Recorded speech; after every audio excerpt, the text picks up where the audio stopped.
Hello and welcome everyone to today's Marketing Science webinar, which is going to be all about our recent survey into the state of scientific purchasing. This is the fourth time we've run this survey and the biggest we've done yet, with over 250 scientific purchasers sharing insights on their individual buying behaviors with us. A big thank you to everyone who's joining us live and also to anyone watching this back on demand. My name is Danny. I run our webinar program here at AZO Network, and I'm delighted to once again be hosting today's webinar for you all. Now, as always, everything has been recorded. We'll be sending out a link in the next 24 hours, so please do share that recording internally with anyone who might also be interested in the content. Today, you can share any thoughts in the chat, ask any questions that you have for any of the speakers, and after the event is finished, if you would let us know what you thought in the end of event survey, then we'd really appreciate that. To the left of your screen, you should find some additional resources that you can download at any time. And at the bottom, you'll find some emoji reactions. So if anyone says anything enlightening today, then you can click one of those at any point. Today's webinar is going to be focusing on the research, and we'll be hearing the thoughts of Sarah, Rebecca, and Frank, who've been digging into the data and have put together a few of the key findings to share with you all in just a moment. The webinar today will hopefully be very interactive. We'll be pausing at various stages, taking your questions. So if you have anytime during the session today, any questions come to mind, just throw them in the chat box, which you'll find on the right of the screen, and we'll try to answer as many as we can. The chat is open throughout, so do say hi. Let us know where you're joining us from. Share any thoughts that you have. And if you're joining us from the UK, any tips on staying cool in this weather would be gratefully appreciated as well. There's a lot of great stuff in this webinar today, hopefully, and I'm sure everyone's going to leave with thinking about at least one area of their marketing. So let's get things going. Frankie, you're going to get us started. So when you're ready, unmute and take things away. Thank you, Danny. So we're going to look at some of the data, converting customers through content. But the first slide that I'm going to show you is some of the data around how long the purchasing process was. We're going to compare that to last year's survey as well. So around 40% of people said that it was took under a month. These are people buying things, and around 25% of people said between 1 to 3 months. So comparing that to data from last year's survey, this suggests that sales cycles are shortening, and content is playing a huge role in this. Furthermore, if we then compare that to what the marketers said in the State of Scientific Marketing survey, so this is for the this is a sister survey which accompanies it, you'll see that there's a bit of a disparity there, with 4 to 6 months being the most modal and the median response as well. So perhaps this is a perception issue, more a perception issue, where the purchasers only consider themselves in the purchasing or sales cycle once they've requested a quote or a contact, whereas the marketers have been lining them up much sooner, further down the funnel from the education phase. So just moving on to the next question, how did you find pricing information? This is the big debate as to whether to have your pricing information public or private. I think Danny's going to launch a poll now. If you just you guys just let us know what you think on the matter. But public pricing has increased by 13.3% compared to last year. So it's pretty simple, but it's bottom of funnel content that people want to engage with. In fact, our pricing at AZO Network, it always gets the most engagement. Like, we spend ages putting together these lovely presentations, top of funnel content, but then the stats, bear out that people just want to stare and study your price book. So yeah, it's a big sort of debate going on. So yeah, I think we can come back to that in the debate afterwards. But yeah, whilst you're voting on that, we'll move on. This next slide is referring to Forbes' recent study, where they published data saying that it costs between 5 and 7 times more to acquire a new customer than it does to retain an existing one. And that's borne out with 68% of respondents strongly agreeing that previous experience of working with a vendor really influenced their decision to buy in a positive manner.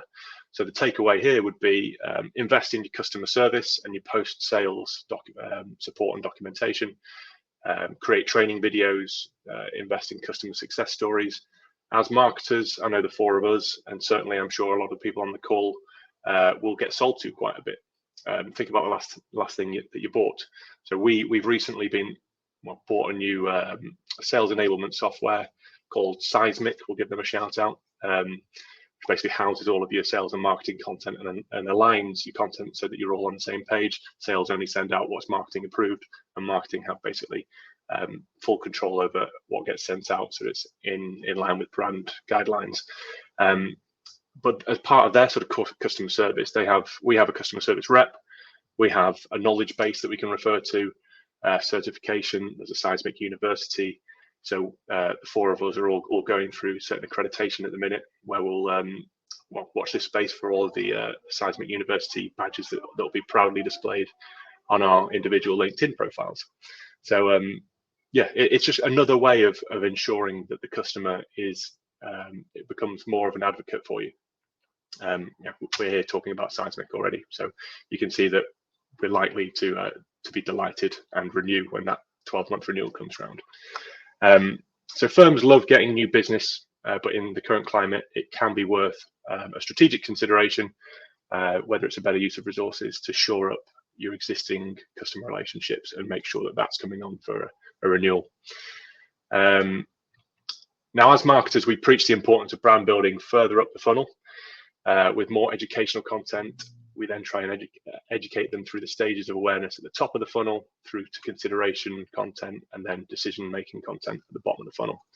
Now, the next slide appears to fly in the face of that, with 63% of respondents citing that their first type of content that they engaged with was product information. So bottom of the funnel content. So I need a product, I'll go to company X. In this case, I need an NMR spectrometer, I'll go to Brooker. If only it were that simple as marketers. So remember, we're talking about this in the wider context of awareness and the buyer's journey.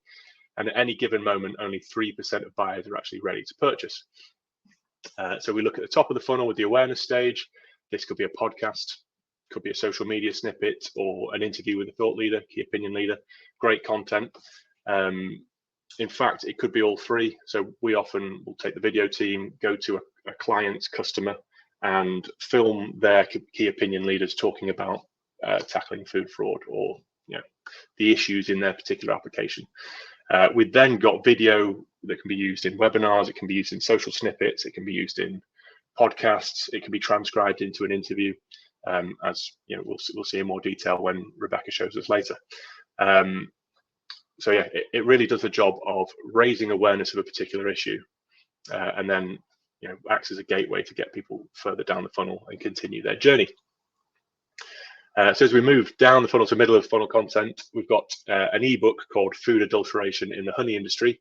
This is actually a compilation of 7 or 8, not just food authenticity, but honey specific honey authenticity interviews. So these are the leading experts in their field talking about those subject areas. So it's great if they're the types of people that you're trying to target. You're trying to target a food technician within the honey industry or the wider food safety industry. And then that naturally leads on to the product profile at the bottom of the funnel. So decision-making content, as it flows through into the next piece of content, it takes the visitor on a more specialized journey and they get closer to the product information. And here's just an example of how we've grouped the content by application. So if food safety and testing is your thing, you've got all the different types of content there grouped by the specific application. So remember that, actually, if we nip back a couple of slides, it was 63% of people said that the first place they went to was the product profile. But as marketers, we know there's a disconnect there. It's just not true. So in reality, the hard work's already been done by the marketing team, optimizing content, brand awareness campaigns, ranking in the search engines, search pages, social media, thought leadership, etc. Being part of that conversation and being associated with the technology or application, always offering the chance to learn a little bit more on the next stage of the journey. So when it's time to buy as a purchaser, as a brand, you've gone above and beyond expectations, you've built trust, They've been educated to the nth degree, and there's only one place they're going: straight to your product page to request more information. So whilst we're on the subject of funnels and conversion data, this is a bit more sort of taking a step back towards the overall AZO network. This is from a sample size of data for, I think, 90 days we've got, but across 12 different websites and 100 million plus scientific visitors, we have some fantastic data sources, you can see. So which content type generates the most page views? Articles are a great top of funnel piece of content. So they generate 2.4 million page views, or around about 82% of the traffic. Brilliant traffic generators.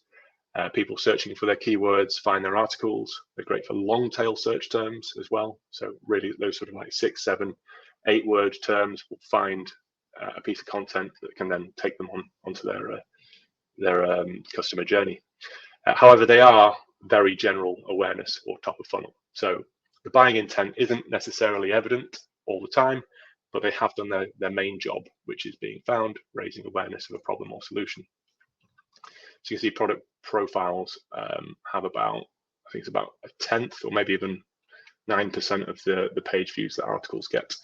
But then if we flip the question on the next slide and we look at which content produces the most sales qualified leads, so even with 1/10 the traffic, the product profiles now generate 5 times the SQLs. Now that's, if you do the sums, that's about 60 times more effective at generating SQLs than articles are. And that's purely because product profiles, people are there for one reason only, because they're interested commercially in your technology. But yeah, that's a fascinating stat in that you've got horses for courses. Articles are brilliant at generating awareness. Product profiles are fantastic at generating sales qualified leads. And then somewhere in the middle, we're going to look at marketing qualified leads. So this is where there isn't necessarily a buying intent, but there is certainly an area of interest, a registration or an expression of wanting to learn more. So we've recently developed a series of industry focus and lead generation ebooks, a bit like the one that you've just seen, where they're a compilation of the best content from various industries. These sit within relevant top of funnel and middle of funnel pieces and generate MQLs or subscribers who we can then remarket to. Also, our webinar program, as you can see there, webinars are actually the best marketing qualified lead generator. So that's not to say that they're ready to buy right there and then, but they are saying, I want to learn more on your webinar.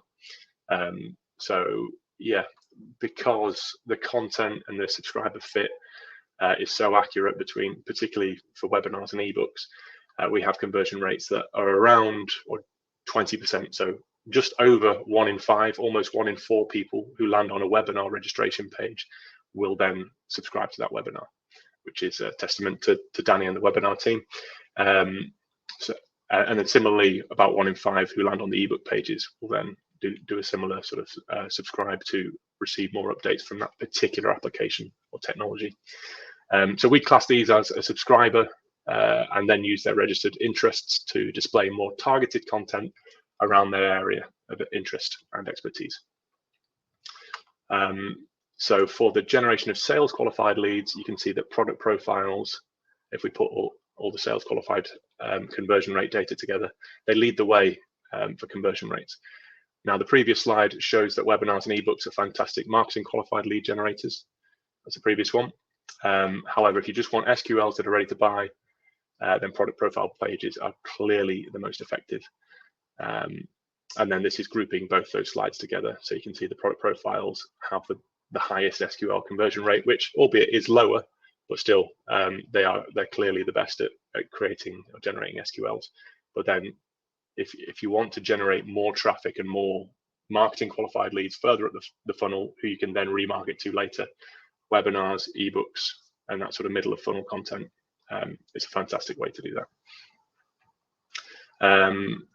So that should bring to a close my slides. Is there any, Danny, do we have the poll results for?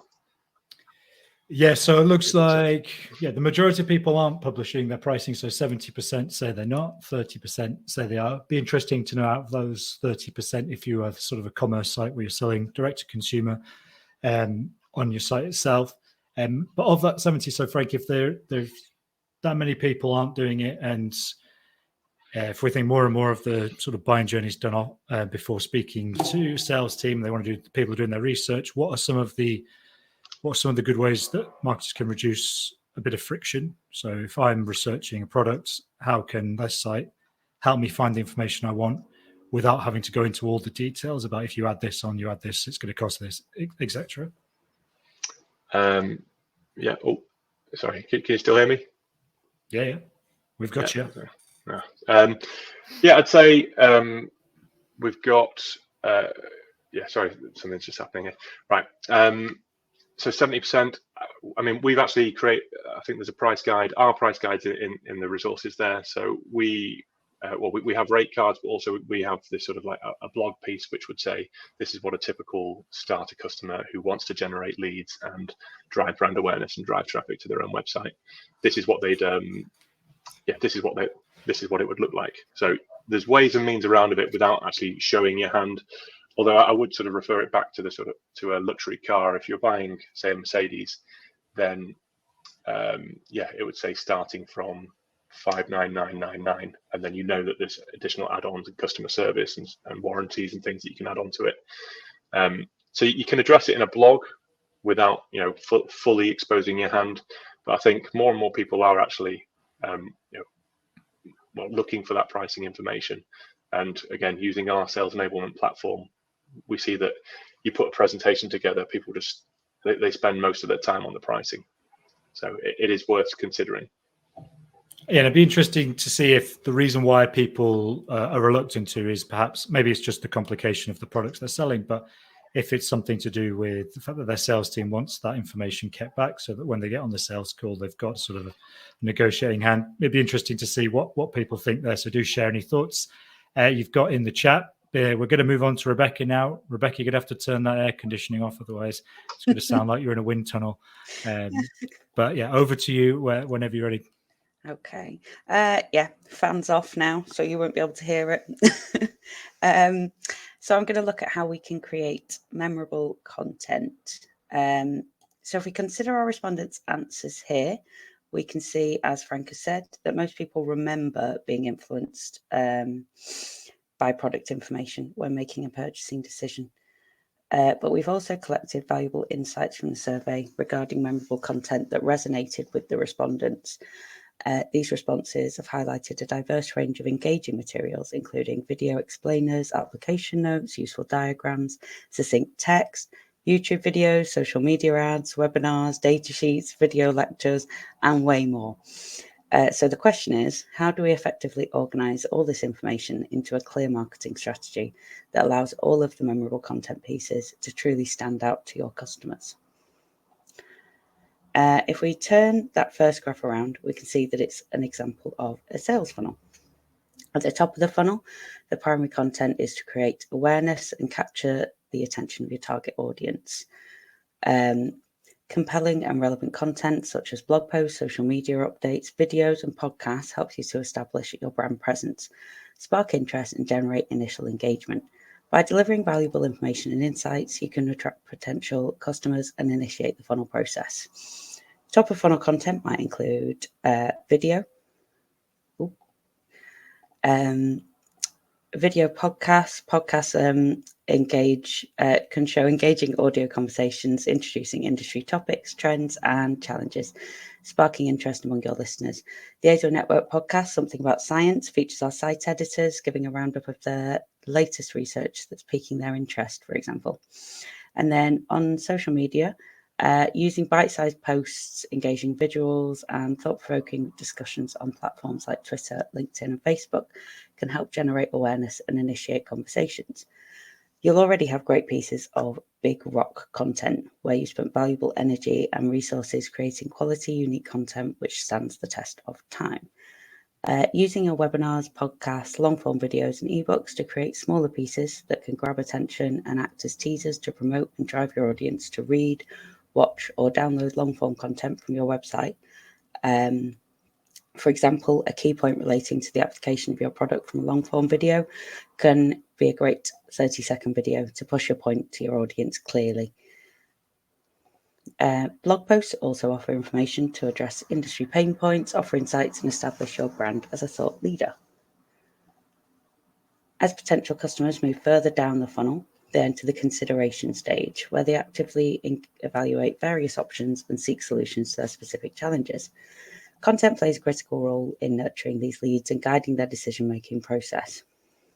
Through thought leadership articles, case studies, white papers, webinars, and email campaigns, you can provide in-depth information, address pain points, and showcase the unique value your products or services offer.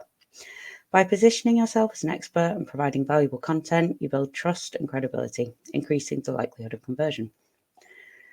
Interviews with industry experts, customers, or thought leaders that provide insights, case studies, and real-life examples help potential customers evaluate their options. Insights from one of your customers showing the applications of your product can show where you fill another customer's needs. Personalized email campaigns can deliver relevant content such as industry reports, guides, and comparisons to nurture prospects and build trust.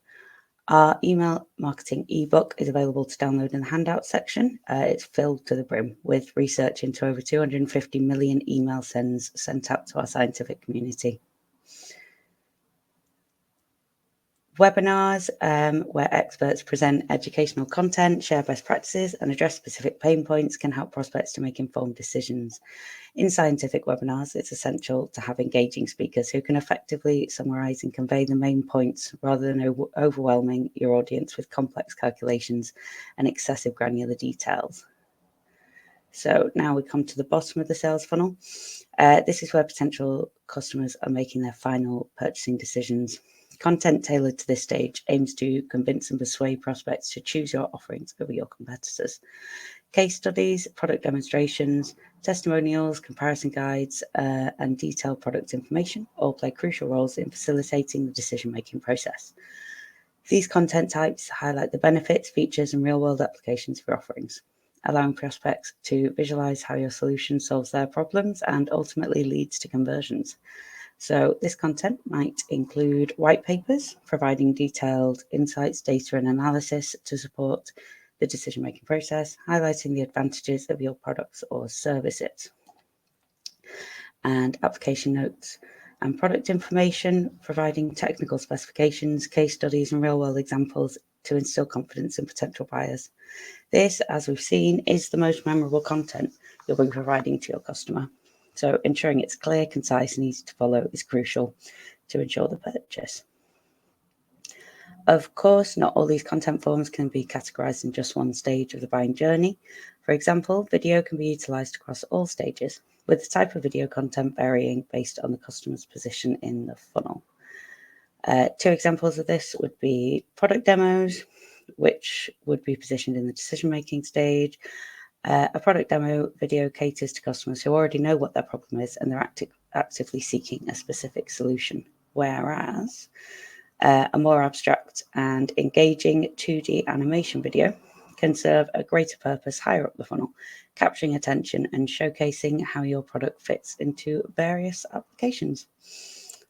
And that brings me on to Sarah's presentation.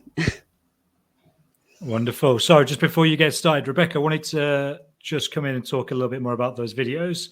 So you talked about the importance at the bottom of the funnel. What about sort of in the advocacy stage once they become a customer? What does a post-sale video marketing strategy look like? Where do they live, etc.?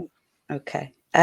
So shorter explainer videos for using your products and aftercare guides as well can be really helpful for your customers to have in a sort of collection or somewhere where they can easily share them internally. So you could do that on a YouTube or a Vimeo playlist. Or as Frank mentioned earlier on, we work with Seismic.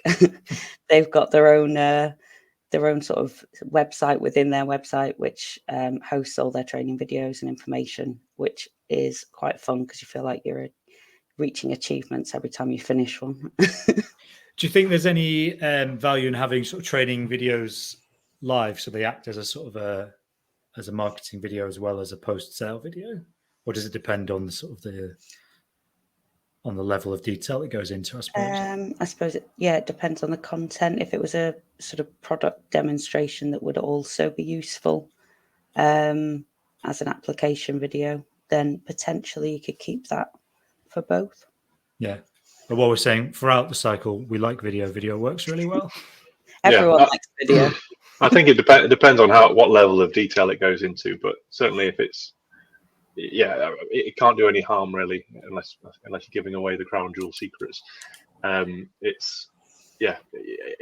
think if you know that the company's got a lot of post-sale support and customer service, then it inspires you with confidence and makes you think, right, yeah, these guys are going to look after me after I've spent tens of thousands, if not $500,000 with them, depending on what you're buying. Yeah. Righty.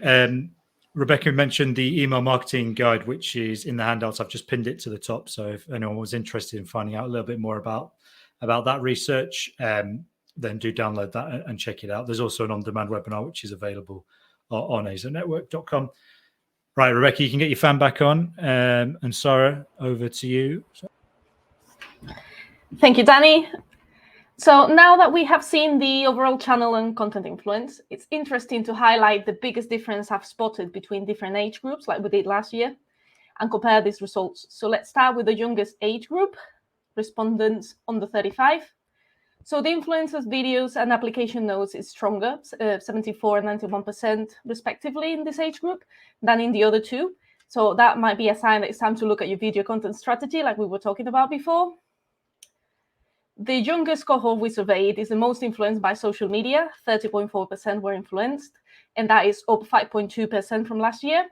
And they are also the least influenced by print publications with a 42%. The cohorts apps of choice are LinkedIn and YouTube, with just over 71% of people in this age group using these personally and daily, and Instagram with a 58.6%. So here is the full graph of social media usage broken down by age. So take a look. What do you think?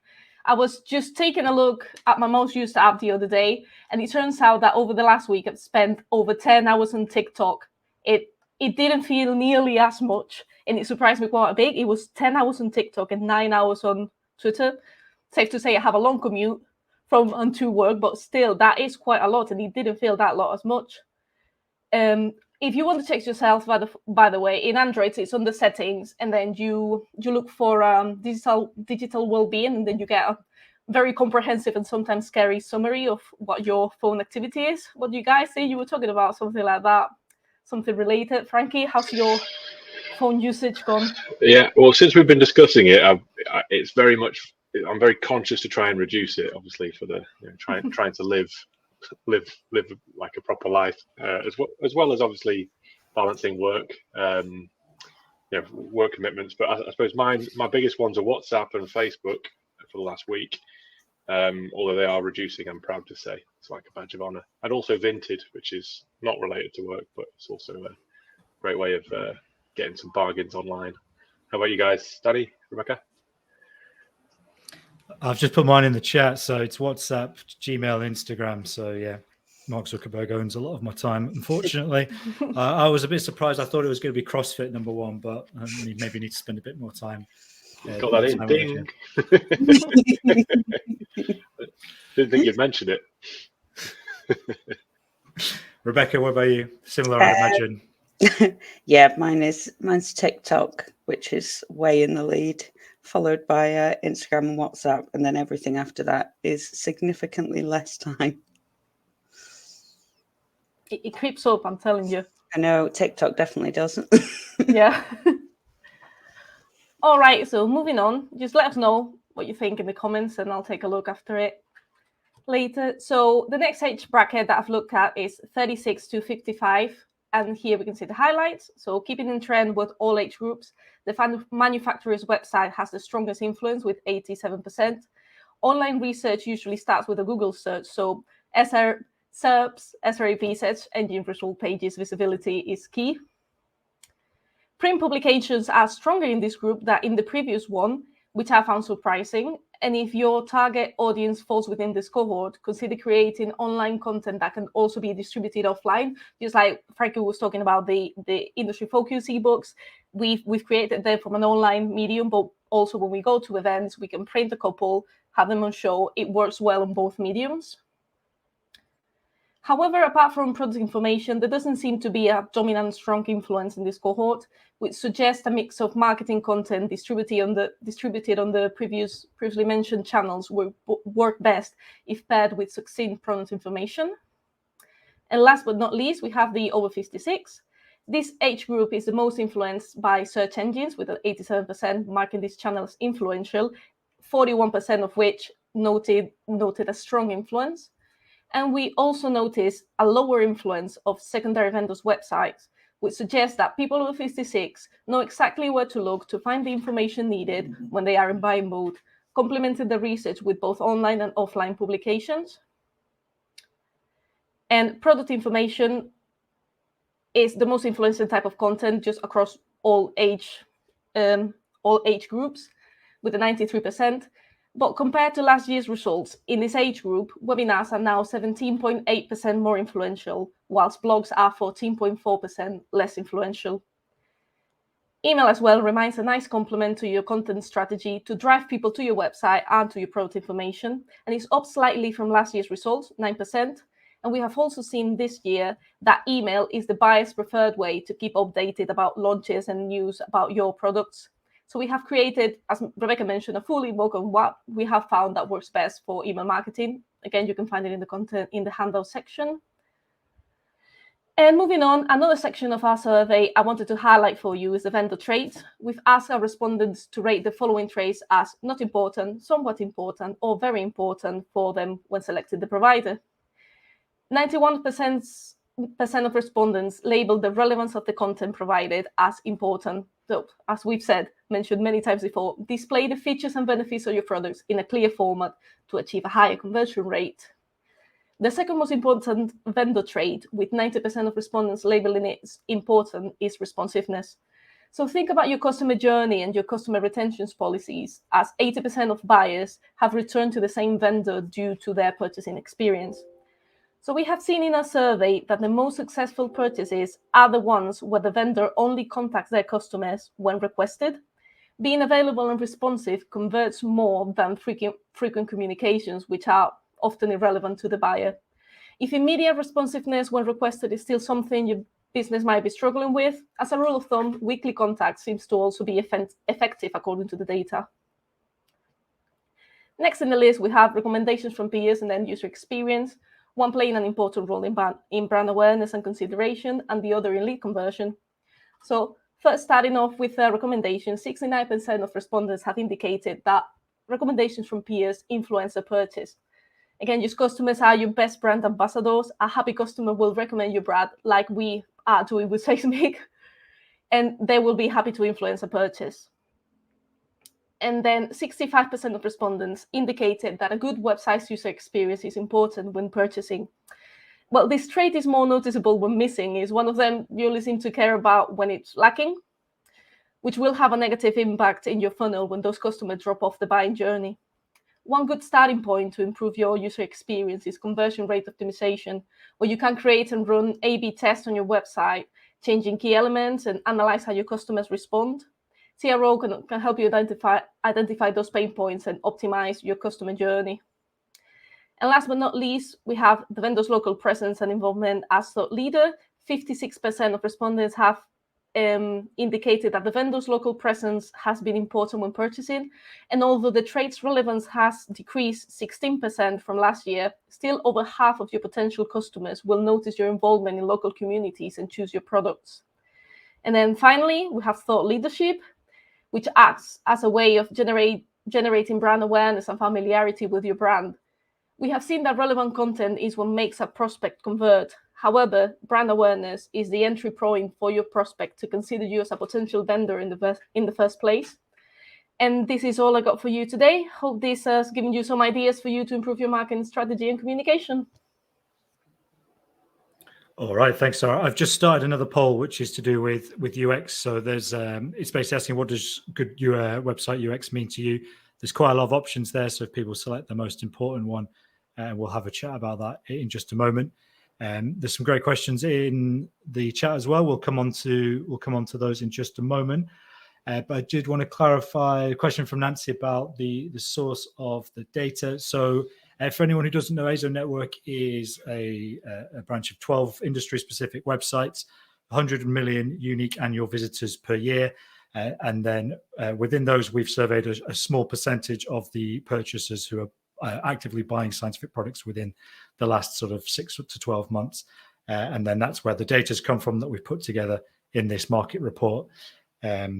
All that is explained a little bit more detail in the first couple of pages of the ebook as well. So you can download that from the handouts and check that out at any stage. Right, guys, got some good questions. I wanted to tackle Ross's question first so I don't lose it in the chat. So he's interested in the value or lack of value in gating content, example, asking for name and email address if one does not have a marketing automation package linked to their CRM. So currently they gate their content so that they can see who is downloading and their sales team can reach out. What do we think? Is that an effective strategy? Frank, you probably spend the most time in CRMs and data captures. What do you think? Yeah, well, it depends. I'd say there's two schools of thought. You can do sort of more aggressive lead generation where you gate everything or almost everything, or you could look at demand generation where you don't gate quite as much. You only gate, say, the real bottom of funnel content or when somebody wants to be requested for a callback. Depends on how big your sales team is. How many leads they've already got. So if you are flooding them with leads and you're sending them sort of marketing qualified leads, then I think we can all agree that sales team want the leads who are who are ready to buy. So if you can do that, you might if you're going to provide them with the sales qualified leads that are ready to buy, it's probably more towards not gating as much, so that you offer more content for free.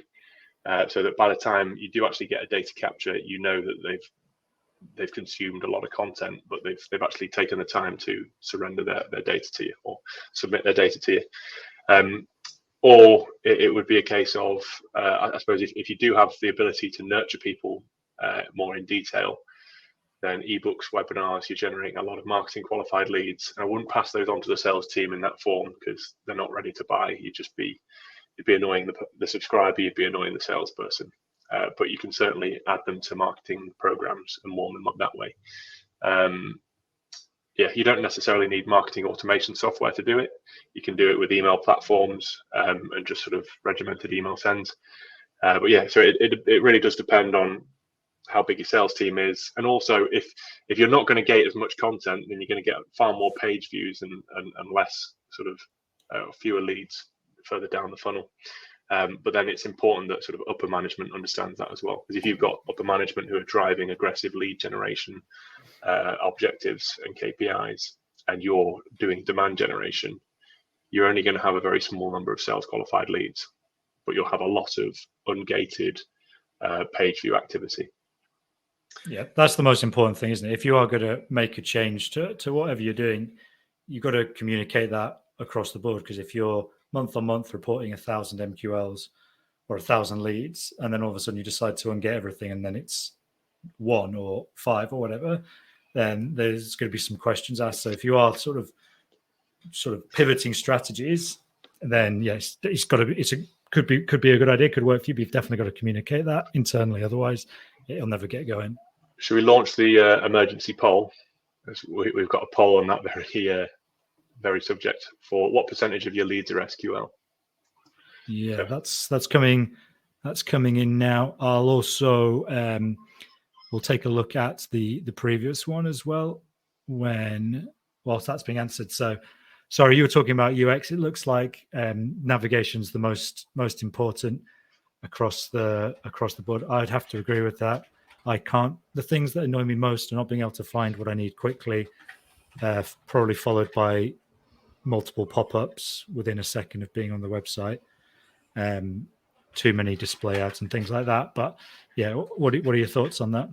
Yeah, absolutely. I see intuitive navigation, then clear, engaging content, and that's the two pillars that you need. To me, user experience means lack of pain points.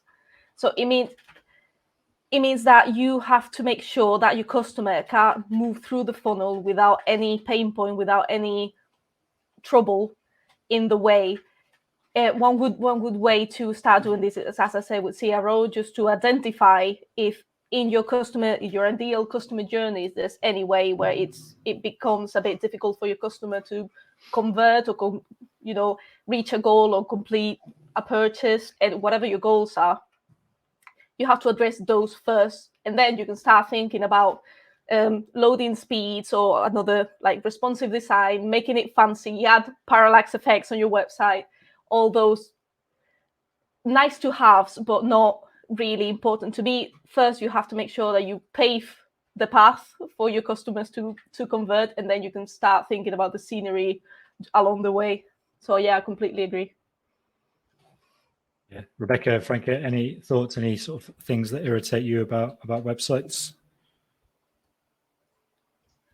Yeah, I just intuitive navigation, being able to find what you want. So I often find like videos are really useful, because you go onto a website and you're trying to understand exactly what it is a company does. Obviously, there's some weird and wonderful solutions out there that help people in ways that you couldn't even imagine before getting on their website. So I often find like a quick sort of 60-second explainer video that conveys that complex concept very succinctly. That helps a lot. I often find myself looking for a video to understand, what does this software actually do? Because a picture paints 1,000 words and a video paints far more than a picture. But yeah, that and the navigation, and maybe a search bar as well. We've added a search bar into Azo Network, and it means that people can type in video, lead generation, demand generation, brand awareness, and it just brings up all the content that they could possibly want to look at from there. Yeah, there's a really interesting comment from Jun Sun about community marketing, and she's basically saying with Notion there is an active community. Notion has also got an official chief community officer to build the community, but she's saying they don't see very often for scientific instruments this kind of thing, besides sort of the relevant trade shows, conferences, etc. She's saying that Azo's established a large pool of resources on well-defined topics, example materials mining. Any thoughts on establishing interactive platforms to initiate communities around those topics? I think that's a really, really good idea. Definitely something for us to discuss. I know we have had sort of initial chats about it in the past. How we exactly would do it is still to be confirmed. Frankie, you got any thoughts on that? Yeah, just trying to digest it. So yeah, we do have well, thank you very much. Comprehensive question as well. I say in the comments, we've got the online community, we've got LinkedIn. Each of the site brands has got a LinkedIn community as well that we're building. So I'd encourage you to seek that out and tag people, particularly from the industry. If you're tagging thought leaders, tagging people what they think, tagging companies, tagging publishers, researchers, that sort of thing. Yeah, it's a good way to start the conversation, and like we say, being part of that conversation is the first step of the brand awareness journey. Yeah, absolutely. Yeah, some good thoughts there, and definitely something for us to talk a little bit more about. I like that chief community officer. I think we'll have one of those soon. A couple of quick ones from Diane Williams about gating content. So gating content, Diane, just very quickly, is about putting a data capture in front of a piece of content. So if there was an ebook, you'd have to subscribe or submit your details. That's what we call a data capture. And then SQL means sales qualified lead. So that's typically anything with purchasing intent that's from a target customer or a characteristic target customer. So we actually score leads according to the characteristics of the customer, what they look like, i.e. is it a big company, is it in their target market, are they selling the right applications, and then also their behavior, are they taking the right steps to somebody who you think that could lead to a sale. So something like, they've requested pricing, they've requested a quote, they want a call back from your sales rep. They're the kind of behavioral triggers that make someone go from marketing qualified to sales qualified. Marketing qualified, dead easy. It's about signing up to webinars and blogs and subscribing to ebooks and things. That may be a download, but then as somebody gets more intent towards a purchasing decision, that's when they jump from MQL to SQL. But good question. Yeah. Yeah, so we've got a couple more here to tackle. Rebecca, you were talking about the importance of case studies. You have to turn your fan off again. You can see your hair blowing. Not a problem for me normally. You talk about the importance of case studies. Do you have any good sort of templates or ideas about how marketers can gather those in an effective way? Sure. So when we create case studies, the format that we usually use is to have a section about the original issue that the customer was having, and then a section about the solution that we offered, and then a section about the results. And we try and include highlighted statistics to give an overview as well of the case study. And then for testimonials, having some set questions to ask about each of your product offerings just gives a good basis for making sure that you kind of get what you want out of the testimonial when you are interviewing somebody. Good, yeah. I think every good story has a beginning, a middle, and an end. That's the problem, solution, result. It's the same principle. Even when you're sort of telling children's stories, it's the same beginning, middle, and end. That's how we're taught to tell stories. So very simple, but very effective. I just realized that I answered Diane's question, but you both answered it in the chat. It's good to read, just in case people weren't looking at the chat. If there's a good question, someone else will be thinking it, usually anyway. Sarah, let's bring you back in for a final one. What about recommendations on the sort of the topic of case studies and things like that? How can you get your clients to recommend you to other people who can buy from you as well? Well, the most straightforward way to just get someone to recommend is just to sign up an incentive, recommendation program. If you drop us a review or if you share this on your social media, you give us a few nice words, you get an incentive, you get discounts, vouchers, etc. That is the most straightforward. But right now, what you can do, if I'm sure as marketers, you can think off the top of your head of a really good customer journey, a really good case where everything has worked perfectly and we've done great for this client. Why not reaching out to them and say, hey, do you mind dropping us a few words? Do you mind if we ask you a few questions or just do a case study, or even just, hey, we've made a case study on this. Do you mind going over it? Are you happy with this? And, with it being a good customer journey example, they will be more than happy to help you. And if not, what's the worst I can say is just no. So you can just move on and think of another cases or anything. And also keep in mind that if your customer service is good, people are going to be happy to recommend you from word of mouth or just to another peer. You won't necessarily be aware of it, but it will still happen. So those are a few ways that you can make sure just have good customer service. Yeah, another good one is if they've used your product, they've been happy with it, asking them to speak on your webinar or doing an interview, a thought leadership interview with them, they'll inevitably share that content and their network will then see it. So it'll benefit from the network effect that might have not be aware of your product in the first place. So yeah, some good ideas there. Frank, there was a question a bit before about being part of the conversation if you're a smaller sort of company or a startup. It's easy for the sort of the bigger companies as well that everyone's heard of. But if you're just getting started or you've got a fairly small team, how can marketing teams get their company sort of as part of the conversation around their subject areas? Yeah, well, I think social media in the last 10 years has certainly leveled the playing field. It means that David can compete with Goliath, and you wouldn't be, if you're smaller and more agile, you wouldn't be bound by sort of what you can and can't post and process and things. Like if you've got the device in your hand and you are the subject matter expert, give someone license to actually just be part of that community and start posting things and creating original content. So MP4s, images, slide decks, polls, that kind of thing on LinkedIn or on other social media platforms. That's the kind of thing that will get you into people's funnel, into people's awareness, into people's sphere online. So yeah, doing that, tagging in the right thought leaders, tagging in the right customers, tagging people who are relevant within those communities as well. So it's not unlike the question we had before.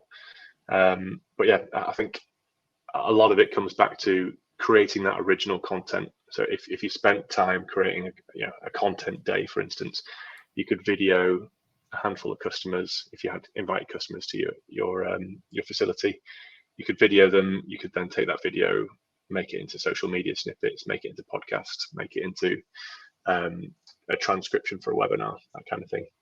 And just engaging with the community. So whether that's in person or, of course, online, you can do it globally, and going to the leading industry events as well.